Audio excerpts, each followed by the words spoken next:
Welcome back to Movies TV Mad. You can follow me on Twitter at Movies TV Mad, on Instagram at Movies TV Mad 555, and on TikTok at Movies TV Mad XXX. Welcome to Sunday's edition of the Movies TV Mad Daily. You know when I've got information for you about the DCEU or the DC live action universe. I am very, very excited. This is an exclusive video you will not get from your Grace Randolphs or your Soupses or anyone, whoever you follow with loads of followers. You are dealing with Little Mick, but there's nothing about me that's little, I can assure you about that. A friend of mine went to a test screening of the Batman and she relayed to me lots of exciting information about the film. In this video, I will not be giving you plot points or telling you things about the story or what happens, but I will tell you how I feel about what she said to me. So are we ready? From what she said to me, the Batman comes across as a unique take of Batman. Now, what was relayed to me was that we have never seen a take like this in live action. It's very much a year two, but it's a year two jumping off from a year one. This is a Bruce Wayne who really doesn't know how to feel about witnessing the murder of his parents. But what's unique about this film is that for the first time, a writer-director has actually done something with Batman that Batman fans have been screaming for. Stop going back to that moment. Stop starting at that moment when the Waynes are murdered. This is what they do in this film. They jump away from year one and they go from year one to year two. This is very, very early into Bruce Wayne trying to become this vigilante. He doesn't really know what he's doing. He really is working off his emotions, his frustration, and his anger. He is surrounded in a city full of corruption, and he's just trying to do his best to stop it. He does have a very special relationship with Gordon. Yes, I'm calling him Gordon, and I'm not going to say why I'm just calling him Gordon. But anyway, there is a relationship there. Gordon and Batman are in communication, and they do help each other out, and they do consult with each other. So basically this young Batman, just starting, is doing his thing when he starts getting some random messages from, well, we know who from, the Riddler, aka Edward Nashton. So the Riddler really is in the same position here as the Batman, aka Bruce Wayne, but the reason their positions are different because he's committing crimes to get Batman's attention. You see, what Ed Nashton has actually been doing all these years is trying to unravel the mystery of the corruption in Gotham, and he's found out lots of interesting things, and he's giving the Batman certain clues. So this is why it's a noir investigative piece, because obviously Bruce Wayne wants to get to the mystery of who killed his parents. He wants to know about the corruption in Gotham City. He wants to know about all the players as well. So what happens is there becomes this kind of uneasy relationship between Nashton and Bruce Wayne, and it becomes very, very interesting because what Edward Nashton is, aka the Riddler in this film, he's not a pure villain. This is a man who's been very much affected by the corruption in this city, as has Bruce Wayne. Just as Bruce Wayne has had personal dire consequences to the corruption in Gotham City, so has Edward Nashton. I find this element absolutely brilliant. So there's a lot of kind of pieces to the puzzle to put together of this film. What I heard from my friend from this movie was 100% positive. This film, in its test screening, was around 3 hours, 6 minutes, and I think she told me, she's quite exact about this, about 41, 42 seconds, something like that. I don't expect this film to be a 3 hour movie. I expect it to be cut down, 2 hours 20, 2.5 hours. But you never know. If people are as positive as my friend was about this test screening, that it could stick to around 2 hours 50 minutes. It could only be cut by 10 minutes. Who knows? And I'd be up for that. That would be epic. She also said that Alfred is absolutely the best version of Alfred she's ever seen. There's a lot of complexities with Alfred in this film as well. Very, very well played. But basically, she was very, very impressed by all the performances. And she, you know, special praise for, what's his name? Colin Farrell, that's it.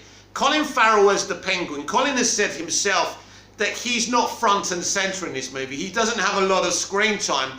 But mainly, the Penguin stuff is a setup for the future, because this is supposed to be a trilogy, but I think we could get more than a trilogy. I believe people are going to love this movie. From what's been relayed to me, I think this is excellent. This is nothing like what Nolan did or Tim Burton did or what Snyder did. This is very, very different. This is looking at the early stages, but you know, I've said this many, many times. You know, this Batman and this Bruce Wayne and this universe is a work in progress. Somebody complaining on Twitter, I don't want to see an origin Batman. I don't want to see the Batman in the early stages. I want to see Batman in his prime. And, well, wasn't Michael Keaton's Batman in his prime in both Batman and Batman Returns? I think he was. So what are you fucking complaining about? Stop fucking complaining about the movie before you've seen it, right? Because from what's been relayed to me, you know, it's absolutely delightful. This is the next DC movie. And if my theory is right about the whole of the new era of the DCEU being based on this Earth, and then I'm very, very interested, especially when she said to me that we get a lot of world building in this film. Not just about Batman and his, you know, supporting characters and Batman as well, but, you know, world building of this brand new Earth 2 we have yet to see. So that excited me a great, great deal. So there's world building, there's great character kind of nuance and development.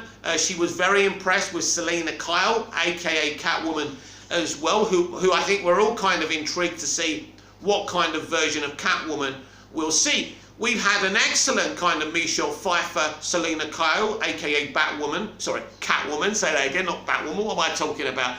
Oh, that would be great to see a Batwoman eventually in live action, wouldn't it? Well, we have, what am I talking about? Batwoman! She's on that TV show, the CW one, the rubbish one. What am I talking about? What I mean is, it'd be great to see a movie version. We're getting an animated version, which I think will be superior to the TV show. And so we've got a great Catwoman, according to my source. So I'm very excited about that. You will see a multitude of villains in this movie. I am told that we don't really know the main villain. In terms of the film, I've been told, right? This is what she told me. That a main villain will be revealed, but the main villain isn't the Riddler. So I'm going to have to take her word on that. Now, things can change with test screenings, of course, but apparently there's a shocking reveal about kind of a big bad who's been pulling the strings from the very beginning. Could we be seeing Ra's al Ghul in live action again? And I think it is true what people say. I don't think we've seen a great Ra's al Ghul in live action, if I'm being honest, because Ra's al Ghul in the comics is totally an enigma. You know, there's so many strings to this character's bow, and I think that's interesting. We do need a great live action version, and I think if anyone could do that, it's Matt Reeves. So a mystery central villain. So the villains we see in this movie are not the central villains, including the Riddler, if what my source is telling me is true. So that surprised me a great deal after everyone telling us that Riddler is the main villain of this movie. That still could be the case. We'll have to wait and see what happens with the, you know, the finished article of the movie. So that's very intriguing for me. But yeah, I am so excited for this movie. I was excited for this movie before I heard all of this stuff from my source. I mean, I was always happy with Matt writing and directing it and the people he's brought in to, you know, act in and perform in this film as well. This is a brand new start for the DCEU. That's what the Batman is. and it's a brand new start for Batman as well. Now, a lot of people are very faithful and loyal to Ben Affleck's Batman. I like Ben Affleck's Batman, but there comes a time where you have to try something new. I am also very excited by also what was relayed to me, that there's a lot of loyalty to the comics, to who Batman truly is from the beginning, you know, from the Bob Kane, from the origins of Batman, from what the character truly is. I don't think what the character wholeheartedly truly is has ever really been represented in live action. And stands of different versions of the live action Batman will say to you, oh, Keaton's the real Batman, or Affleck's the real Batman, or Bale's the real Batman. From what was relayed to me, this is going to be the real Batman. But basically, love the Batman that you love and don't fucking worry about it. But I do like the fact that there's a lot of comic book kind of accuracy to this Batman. Apparently there is an attempt to knit together a Bat family early stages of. The relationship between Selina Kyle and Bruce Wayne is very jovial, but it can also have a lot of drama to the mix as well. They don't always agree, and it's a very exciting dynamic. That's what's been told to me as well. So that's awesome. So, to close off this portion of today's Movies TV Mad Daily, The Batman is a dark, but it's not always a dark movie. It's very brutal, but at times there is lots of humour in it as well. It will encapsulate what Batman and his universe truly is. That it's not always dark, it's not always brutal. It can be lighter, it can be funnier, but it can also go back to that brutality and that darkness. That's what she told to me. Now, I like this because a movie doesn't just have to have one tone. It can go through the stages as long as those stages move from one to extreme to the other, but it works. And as I said before, if anyone can do this, Matt can do this. Matt Reeves is a genius. Lots of people have been excited from the moment they heard Matt Reeves was writing and directing a Batman movie. Of course, there'll be more information about the Batman at DC Fandom. And you know what? I can't wait to find out more. But what my friend and my source told me, I was thinking, wow. You know, I was getting excited with every syllable she was telling me about this movie.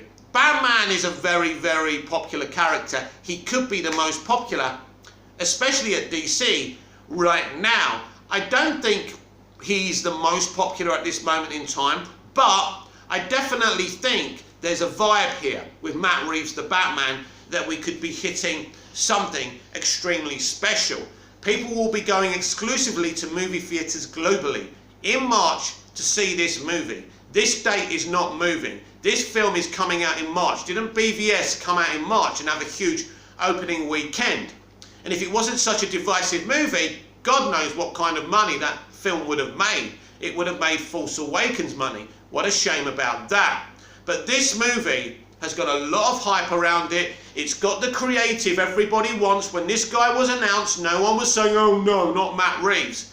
And a lot of people were saying that when Snyder was announced for Man of Steel, and that's a shame. And very shortly, I'll be comparing Superman the movie and Man of Steel. I've been thinking about this a lot, and being a prime Superman fan, I've got a lot to say about those two movies because they're very different iterations about the same character. But from what I've heard about the Batman, I'll say it again, just so the people at the back can understand what's going on here. Matt Reeves is very faithful to the comics. He's a fan. This is a passion project. And there's a balancing act with there's a big, huge balancing act with a passion project, because you're doing it for yourself, but you also have to do it for the audience, because if you don't do it with the audience in mind at all, you get in trouble. You get in trouble like Zack Snyder did. But this is a creative who understands, yes, this is a passion project. He loves Batman. But if the audience don't like it, then he's finished. And because he's so passionate about DC and Batman, he doesn't want that to happen. And he understands this balancing act. So after everything that I've heard about the Batman, I'm even more excited now than before to see this movie. Now, before we start my Superman conversation, I did ask my source and my friend, about the Batman, a very specific character about the Batman, about the Joker. I got no response. I then asked if Joaquin Phoenix could be possibly the Joker in this universe. Again, I got no answer. So I don't know what that means. I asked her a hell of a lot of questions, and she said I could ask her questions, and there's some things she didn't reply about, and there's some things that she did. I think I've relayed to you most of the stuff that I was allowed to know about, because obviously there's stuff that I'm not allowed to know about. I'm gutted that I haven't been able to see a test screening of this movie, but then again, it's better this way. I can enjoy this movie properly. I know a little bit more than a lot of you about this movie now, but I don't know everything. So yeah, we don't know about the Joker. If we've got a Joker in this Matt Reeves Batman universe, or if we haven't, if it's Joaquin Phoenix, there's been a lot of rumours about that. We'll just have to wait and see. Right, Superman the movie versus Man of Steel.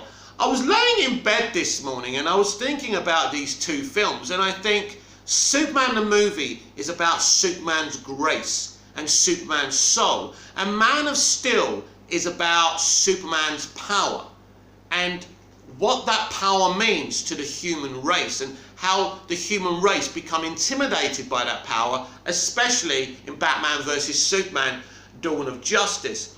Let's look at the two versions of Krypton. A lot of people say to me that Krypton on Man of Steel is superior to the Krypton on Superman the movie. This is very interesting to me, because obviously there was no CGI computer generated. I'll say that again. There was no computer generated illusionary for Superman the movie. It was all done in the camera, and they had a great guy who came in and saw it kind of like a kind of this igloo-y kind of place in the North Pole with loads of crystals, and I think that was an interesting, beautiful concept, because it's so white, because it's full of crystals. It doesn't look dated at all. It absolutely looks fantastic. Smallville and even Arrowverse have used the same concepts for that, because it's a great concept. So that's interesting. Now Snyder, Nolan and Goya did something a little bit different. It was very VFX, it was very CGI, it was fantastic, it looks amazing. I can't say that one version of Krypton is better than the other. Snyder's version of Krypton is using all the technology he can muster. He's the best in the business at special effects in terms of CGI, VFX, but what Dick Donner and his team did for the Fortress of Solitude and Krypton, by the way, was beautiful. And you know, we don't really have a fortress in, you know, Snyder's universe. We have the kind of ship, don't we? And that's kind of replacing really the Fortress of Solitude. That's disappointing to me. We should always be able to see a fortress rise. It's very exciting. So that's an element Snyder, Goya and Nolan took away. I thought there was no need to take away, even though we've kind of got a kind of fortress, but it's not really the same. And I know what a lot of people say, and Snyder says that actually Kevin Costner's Jonathan Kent is Clark's Fortress of Solitude. Yeah, well, I like a proper Fortress of Solitude. I'm old-fashioned. That's what I prefer.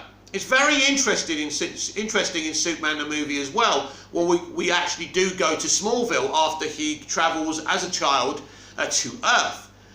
Also, if we go back to Krypton, actually, before we go to comparing the Smallville situation, it's very interesting because Marlon Brando's Jor-El does this long monologue speech, emotional speech to baby Kal-El before he sends him to Earth.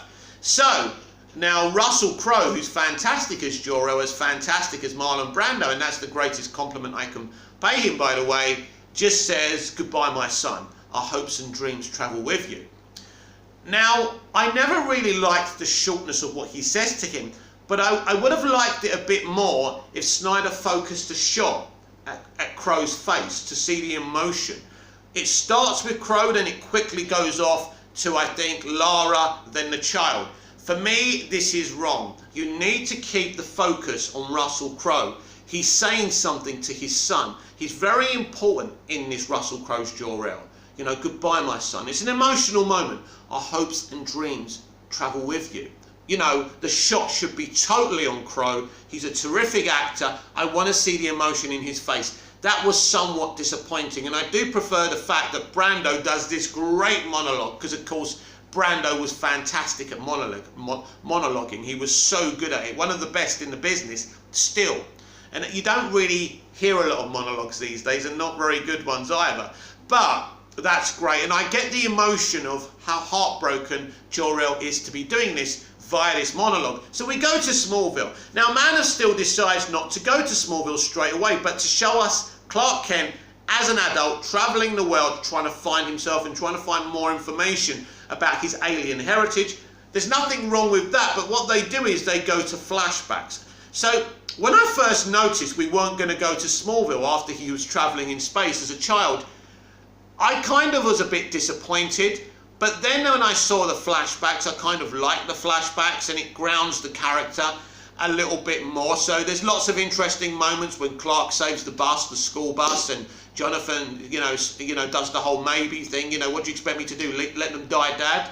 Maybe. You know, there's more kind of about this than just us and our lives and the lives of the people around us. You know, so Jonathan says a very honest thing that, yeah, you should have let them die to keep your secret.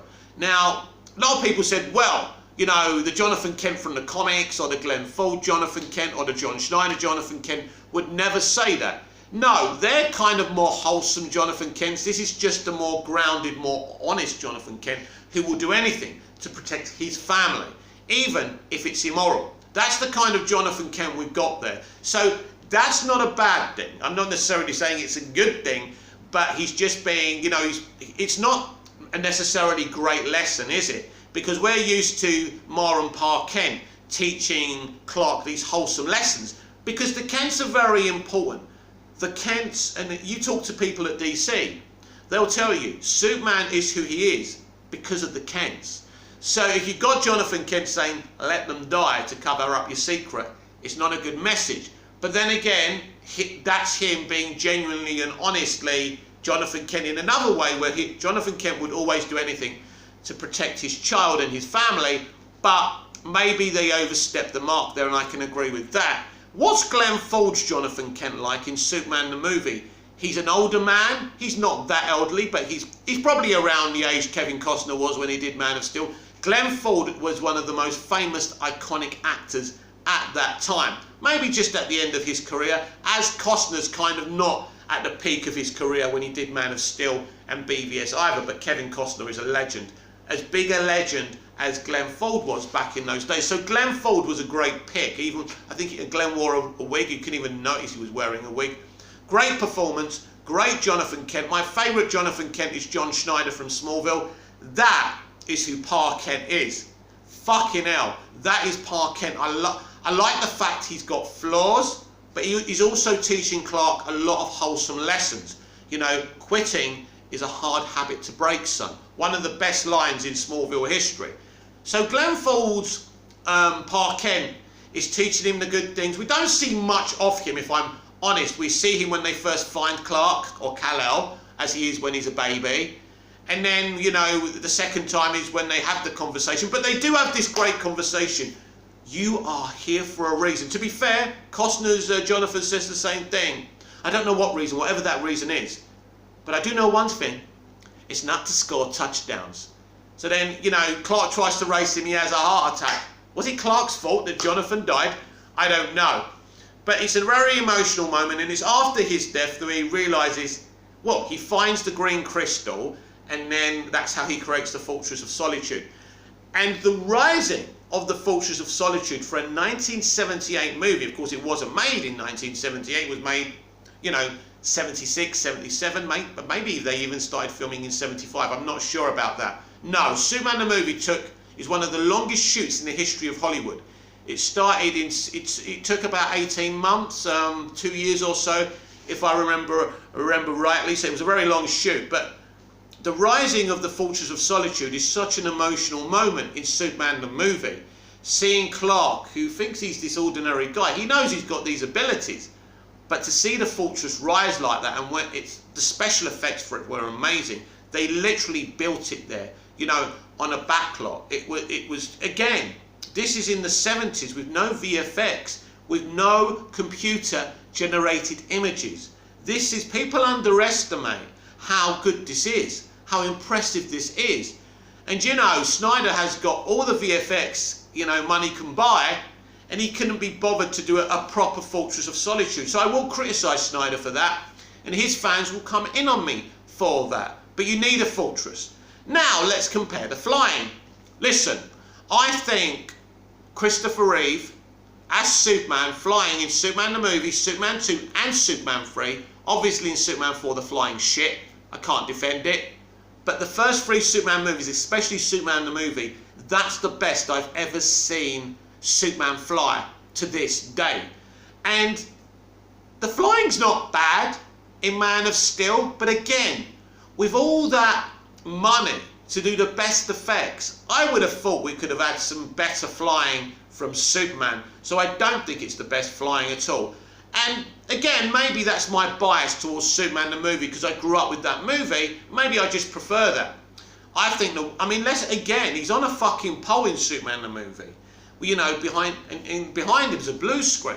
But it's amazing. So you of course know the stuff he's flying past isn't real. But it's the way he's flying. The way he flies after that missile in Superman the movie is sensational. Sensational, I tell you. It's my favourite. It's probably one of my favourite Superman movies in live action. And we're talking about, what, 40, 50 years ago, whatever. I think it recently had its 40th anniversary. Look, the flying for me that Superman does in the Reeve era is better than what Snyder did. That's just my personal opinion. But I tell you what, I like the flying Neo does in The Matrix. Now, if modern day movie makers could do something like that, I'd love Superman to fly like that. But ultimately, the way Donner does it in the first movie is perfect. Because the best special effect Dick Donner had was Christopher Reeve. He was a glider pilot. And so he knew how to move his body. Look, it just worked. It's as simple as that. I love Man of Steel, I love Superman the movie, but at the end of the day, I just think the flying that Christopher Reeve did was more convincing and it looked more epic as far as I'm concerned. Now let's look at the relationship between Superman, Clark and Lois in both Superman the movie and Man of Steel. The thing is for me, with Lois Lane, aka Margot Kidder in Superman the movie, we really do get to know that character in that movie. When they do that whole interview, they spend a lot of time as Superman and Lois in this movie. They're sitting on her balcony. They fly together. That's the moment they genuinely fall in love. Because when he saves her, after that, it's lust. He's, this god. So she doesn't look at him as love. It's like someone meeting a famous person or something.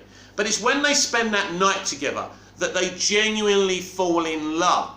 And it justifies and it makes you believe the love story. Even as a kid who only wanted action, I actually believed that those two people were in love. And it made it even more compelling at the end of Superman 2 when Superman kisses her and makes her forget. I know it's stupid, but it's very emotional. Margot's performance at the end of Superman 2 was great when she's crying and she knows what's coming. So it's great. You believe in that relationship. Margot Kidder's Lois Lane feels like a caricature. It's everything you want. Now, when you go to Amy Adams is one of the best actors, right, out of a man or anyone, however they identify as, right? She's one of the best in business. I first saw her in Craving, a Smallville episode, and people hate that episode, but I think she was brilliant in that episode. Definitely my favourite Meteor Freak in season 1 because the performance and kind of the underlining commentary was about people with eating disorders, fat shaming and things like that. Smallville was beyond its time with social commentary, and that was definitely a social commentary episode. These days our social commentary and entertainment is identity politics. Why don't we talk about eating disorders anymore? There's a lot of kids, a lot of young women going through it these days. Why aren't we talking about these things anymore? Very disappointing. So Amy Adams is fantastic. I think she's a really, really good Lois Lane. But let me tell you something. I don't feel I know her by the end of Man of Steel. I don't. I see a very ambitious, aggressive, go-getting reporter who wants to, get to the heart of the truth. So in that element, I see definitely a great modern-day Lois Lane. But they're trying to tell us that Superman and Lois are in love by the end of this movie, and they have this kiss. they don't really have their moment. You see, Snyder's and Goya's and Nolan's version of the balcony scene is when Superman and Lois are sitting together in the army barracks and they're talking, you know. Oh, I loved, you know, she mentions the S and he goes, well, it's not an S. There's some bantery, great situations there, and it's great, but they don't have that moment. But what I do really prefer from Amy Adams' Lois Lane is she's inherently involved in the adventure, in the actual story. She's not just a damsel, she's involved. She plays a part in solving this problem. And, you know, she's part of the adventure. They try to do that in BVS with a lesser success rate, I think, because people were saying, what is she doing there? You know, why is she throwing the kryptonite in the water and all of that? So they kind of, I suppose they got in a mess because they tried to involve her. But the way they involved her in Man of Steel, and that's because Nolan and Goya wrote the script, right? And Nolan wasn't involved in BVS. This is where you get yourself in trouble. That's why Nolan and Goya should have been there for BVS and Justice League, by the way. But that's just my personal opinion. So that's why Lois inherently being involved in Superman's actual adventure makes sense. And she knows who he is from the beginning. I like that element as well. Although I think that Reeves and Kidder had a lot of fun with Lois originally, initially, not knowing he's Superman. And unlike some comic book writers say, I actually don't think it makes her dumb. I think Reeves' disguise in Superman the movie is excellent. If I was working with that guy, I wouldn't know that he was Superman because of the way he's acting clumsy and shy. It works. So I think what we see in Superman the movie is a proper love story mixed into a Superman adventure movie where he actually has to stop Lex Luthor and all of that. But the core piece of Superman the movie is the love story, the love affair between Superman and Lois. That's the film that really captured people's imagination about Lois Lane and Lois and Clark and all of that. Without that, they would never have been able to do a Lois and Clark show with Terry Hatcher and Dean Cain, because the old romantics loved that show and it worked for a lot of people. I didn't like Lois and Clark, The New Adventures of Superman, but I appreciate that other people did. So I think you really capture the love affair in Superman the movie, but I just don't understand how these two characters, I can understand the initial attraction, I like the fact when he tells her about the tornado sequence and how his father dies, how she starts to have empathy for him. I still don't see how she's all of a sudden fallen in love, but I do feel that she's being turned around by this kind of, I suppose, small town lad who's very naive and innocent and just wants to do the right thing. And what she's doing, she wants to expose him. Let me tell you a story. What if I don't want my story told? Well, someone's going to tell it anyway. At that point, she doesn't give a shit about Clark. It's only when he relives the tornado sequence and tells her how his father dies that she starts to have empathy with him.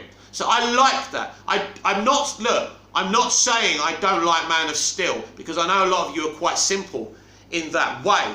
All I'm saying is I believe in more that they're in love in Superman the movie. And I think they actually make Lois more of a character and more accessible and more likeable in Superman the movie. And I don't think we ever got to the core of Lois. I don't think we spend enough time with Lois Lane in Man of Steel in the right moments. I like her, but we needed to spend more time with her. In Superman the movie, we spend enough time in the right ways, and everyone back then, because I remember growing up watching that movie, loved Lois Lane. So I don't dislike Amy's Lois. I just think in terms of the development, it wasn't as good as what they did with Margot in Superman the movie. Now, growing up, I loved Gene Hackman's Lex Luthor. But I have to be honest, from the moment I saw Rosenbaum's Lex Luthor in Smallville, I thought, oh my God, Hackman's Luthor is lame. But at the time, I loved it. And when I go back and watch it, I love it. Look, it was the 70s. They didn't have enough money to do an awesome villain or a supervillain superhero fight. So they created Luthor as this businessman who was trying to, you know, buy up lots of property and blow up all this property to make more money. But the element of it, of course, is great because Hackman and Reeve going at it kind of verbally was a lot of fun, and they had a great relationship in the films they were in together, and I liked that. Now, I like Spaces. I like Spacey's version of Gene Hackman's Lex Luthor more than Lex Luthor's Gene Hackman, because Luthor does need to be this guy pulling the strings in the background. He still wasn't doing that in Superman Returns, but the Luthor in Smallville is a young version of what we saw in the 90s comics, where this is a businessman now. He's not a mad scientist, but he's clever enough to get involved with the sciences and to experiment and to clone, and I like that. So basically Rosenbaum is my favourite version of Lex Luthor. Now if we compare Gene Hackman to Jesse Eisenberg, I would never have cast Jesse Eisenberg as Lex Luthor, but once I saw his performance and what Snyder and Terrio were doing with him, I said yeah, because I've always said it, Eisenberg is one of the greatest indie actors of this generation, and he nailed his version of Lex Luthor. It is not the Luthor from the comics, even though they say it's from the New 52. It doesn't feel that way. It's Jesse Eisenberg's own thing, and it works. This guy's fucking nuts, mate, and he hates Superman, as he does in the comics. So ultimately, even though I was very, very confused when I heard they cast him, and I wouldn't have cast him, ultimately, I definitely prefer Jesse Eisenberg's Lex Luthor to Gene Hackman's. That's just my personal opinion. But growing up with Hackman's Luthor, he was Lex Luthor for me. I loved him. It's only when you see better versions that you change your mind. So I definitely think Snyder's version of Luthor is far superior to what Dick Donner did, but he was bringing in an element of fun. A fun villain, a funny villain, rather than a really dark villain. But he was still willing to kill people. And the conversations are quite interesting. And it's like when he finds out Miss Tessmacher saves Superman. He screams, "Miss Tessmacher!" Then you can see he gets dark. And I mean, she does survive, by the way. There is a kind of deleted scene where he ties her up and dangles her over some crocodiles or something. I don't know if you've seen that before, absolutely ridiculous. But yeah, ultimately, I think Superman and Man of Steel are animals of the era they were made in. I don't think one is superior to the other. What I've done today is say to you, well look, you know, this is what I prefer from that movie and this is what I prefer from that movie. But I think they're both great movies. And that's my feelings of Man of Steel and Superman the movie. So please comment down below and let me know what you think about that.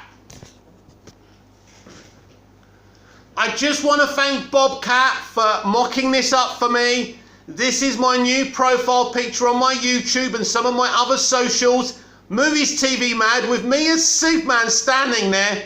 It is sensational, a great piece of art and very much appreciated, Bobcat, so thank you very much. Now on with the final part of today's Movies TV Mad Daily. Pierce Brosnan has been talking about Black Adam. This is very exciting, this is what he has to say. I've worked with Dwayne a few times now on this set, and he's been very quiet and keeps to himself, Brosnan says. We're a small group of actors, really, even though this is a mega film. The Justice Society is a small company, just 4 of us in total, including Aldis Hodges Hawkman, Noah Centineo as Atom Smasher, and Quintessa Swindell as Cyclone. So the work is concentrated by scenes. Lots of cameras, lots of explosions. As for Dwayne, I don't know the man, but I've got great admiration for him and what he's created for himself in life and how he conducts himself with the world at large. So we go to set and get on with the work, and that's what you have to do. Well done, Pierce Brosnan. Very great, very honest, telling us how it works. You know, The Rock is very passionate about this, so it makes sense that he's very focused, very quiet, until, you know, the director, you know, calls action, and that's brilliant. So, yeah, very, very, very excited to hear about this, and I can't wait to see Black Adam. When you live off of fake propaganda, in the end, that fake propaganda bites you on the arse, as we found out yesterday. The Suicide Squad is most watched DC movie on HBO Max. In other words, it's a huge success. You know, internationally, the box office has been great. If there was no HBO Max in this COVID period over in America, I think globally altogether we would have had just under, you know, just over 400 million globally in theatrical receipts for James Gunn's The Suicide Squad, which would have been slightly more than Black Widow, and I think it would have been fine. But what happened in America, because of the Delta variant, people stayed home and pretty much in their droves watched it and re-watched it multiple times on HBO Max. It's leaving HBO Max next week. In fact, I think yesterday, was it, James and some of the cast did a watch party for it as well. Really great. So it's the most watched DC movie on HBO Max, which makes it a success. Now, if it wasn't on HBO Max, as I said, I reckon it would have made around 400 million. I think it's made more than that being on HBO Max. James Gunn's The Suicide Squad is currently the most watched DC film on HBO Max, surpassing both Wonder Woman 1984 and Zack Snyder's Justice League by Nathan Graham Lowry.